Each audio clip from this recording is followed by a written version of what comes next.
Hello friends, मैं हूं doctor Himanshu Agarwal. मैं एक रूमेटोलॉजिस्ट हूं दिल्ली में। क्या आर्थराइटिस के पेशेंट्स मैरिज कर सकते हैं? क्या नॉर्मल फैमिली प्लानिंग कर सकते हैं? क्या वो बच्चे पैदा कर सकते हैं? क्या उनको दवाइयों की, आर्थराइटिस की दवाइयों से कोई साइड इफ़ेक्ट्स तो नहीं होंगे उनकी प्रेगनेंसी में या उनके बच्चे को? ये अहम सवाल हैं जो पेशेंट्स हमसे हमारे प्रैक्टिस में day in and day out पूछते हैं। जैसा कि हम जानते हैं कि जो आर्थराइटिस है वो generally young to middle aged लोगों को प्रभावित करता है। Obviously family planning, marriage, pregnancy, ये पेशेंट्स और उनके परिवारजनों के इम्पॉर्टेंट कंसर्न होते हैं। आम धारणा ये है कि आर्थराइटिस या ऑटो इम्यून डिजीज़ के पेशेंट्स फैमिली प्लान नहीं कर सकते हैं, उनको शादी नहीं करना चाहिए, उनको बच्चे करने में तकलीफ़ हो सकती है, प्रेगनेंसी में तकलीफ़ हो सकती है। ये सब गलत चीज़ें हैं, गलत बातें हैं जो सोसाइटी में एक तरह का मिथ फैलाया गया है। आर्थराइटिस या ऑटो इम्यून डिजीज़ के patients normal marriage life lead कर सकते हैं। वो उनकी फर्टिलिटी को आर्थराइटिस के द्वारा कोई प्रभाव नहीं होता है। वो नॉर्मल फैमिली प्लानिंग भी कर सकते हैं और जितने भी चाहें वो बच्चे प्रोड्यूस कर सकते हैं। ये जो मिथ किस वजह से फैलाया है तो मैं नहीं बता सकता, बट ये मिथ है।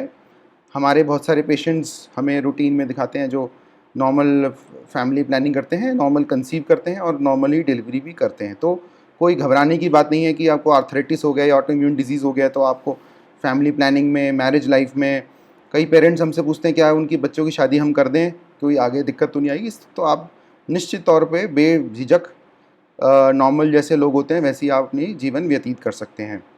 हाँ, कुछ बीमारियाँ जैसे एसएलई, जोग्रन सिंड्रोम, उसमें हमें प्रॉपर प्लानिंग चाहिए होती है प्रेगनेंसी से पहले या फैमिली प्लानिंग से पहले। उनमें आपकी प्रेगनेंसी में थोड़ा मुश्किलात हो सकती है, बट ज़्यादातर वो लोग भी नॉर्मल फैमिली प्लानिंग कर सकते हैं। और दूसरा अहम सवाल जो लोगों को परेशान करता है कि वो आर्थराइटिस के पेशेंट हैं, उनकी दवाइयाँ चल रही हैं, तो क्या उनकी दवाइयों से उनकी प्रेगनेंसी पे या उनके बच्चे को अफेक्ट तो नहीं पड़ेगा? ये बहुत इम्पॉर्टेंट सवाल है। कई बारी डॉक्टर्स ही ऐसा बोल देते हैं, उनके गायनेकोलॉजिस्ट ही बोल देते हैं कि आप तो आर्थराइटिस की दवाई ले रहे हैं तो आपको प्रेगनेंसी नहीं करनी चाहिए क्योंकि ये दवाई बहुत हानिकारक है। ये भी एक मिथ है। आर्थराइटिस या ऑटोइम्यून डिजीज़ के हमारे पास बहुत सारे ट्रीटमेंट ऑप्शंस हैं जो बहुत ही सेफ़ हैं और उनसे आप आर्थराइटिस भी कंट्रोल कर सकते हैं और प्रेगनेंसी में भी उन्हें सेफली ले सकते हैं। Even pregnancy and breast feeding में बहुत ट्रीटमेंट ऑप्शंस हैं जो सेफ़ होते हैं और आर्थराइटिस भी कंट्रोल रहेगी और प्रेगनेंसी भी आप नॉर्मली अपना कंप्लीट कर पाएंगे।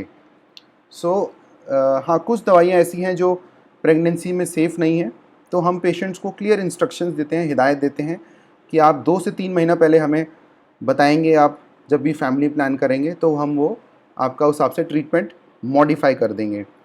कई बार लोग हमें प्रेग्नेंट होने के बाद ये बताते हैं कि हम प्रेग्नेंट हो गए, हम दवाइयों पे थे। तो हाँ, वो अनसेफ़ है, उसमें आपके बच्चे को कंजेनाइटल मालफॉर्मेशंस हो सकती हैं, तो वो उस बात का ध्यान रखिए कि ऐसी गलती नहीं करें।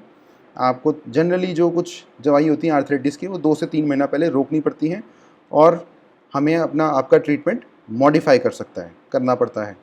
आशा है कि आपका pregnancy, family planning, marriage life को लेके कुछ मिथ्स दूर हुए होंगे इस टॉपिक के ज़रिए। And don't be afraid of arthritis. You can have a normal, healthy married life and can have normal pregnancy and can have lots of kids. Thank you.